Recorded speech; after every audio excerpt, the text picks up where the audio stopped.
निशिकांत दुबे यांचं जर तुम्ही पूर्ण ऐकलं तर ते संघटनेच्या संदर्भात बोलले आहेत. ते मराठी माणसाला त्यांनी सरसकट त्या ठिकाणी म्हटलेलं नाही. तथापि माझं मत असं आहे की अशा प्रकारे बोलणं योग्य नाही आहे. कारण त्याचे जे अर्थ निघतात ते अर्थ हे लोकांच्या मनात संभ्रम तयार करतात.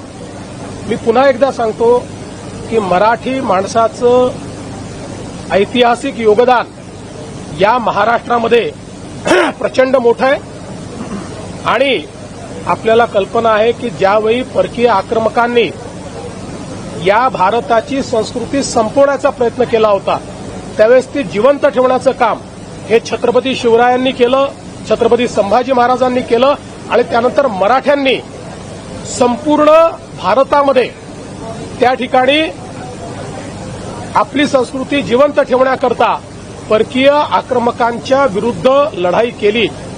आपल्याला माहिती आहे की पानिपतची लढाई देखील मराठे जे लढले होते, अहमदशाह अब्दालींनी त्यांना स्पष्टपणे तहाचं पत्र दिलं होतं की मला जो पाकिस्तानमध्ये आता पंजाब आहे तो पंजाबपासून पेशावरपर्यंत हा मुलूक आम्हाला देऊन टाका, बलुचिस्तान आम्हाला देऊन टाका आणि उर्वरित भारत हा मराठ्यांचा असं आम्ही मान्य करू. पण मराठ्यांनी ते मान्य केलं नाही. मराठे तोही मुलूक अखंड भारत वाचवण्याकरता त्या ठिकाणी पानिपतच्या लढाईला गेले होते.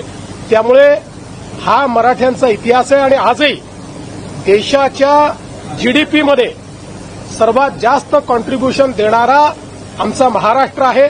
त्यामुळे मला असं वाटतं की महाराष्ट्र आणि मराठी माणसाचं कॉन्ट्रीब्युशन या देशाच्या इतिहासामध्ये आणि या देशाच्या वर्तमानामध्ये कोणीच नाकारू शकत नाही आणि जर कोणी नाकारत असेल तर ते अत्यंत चुकीचं आहे.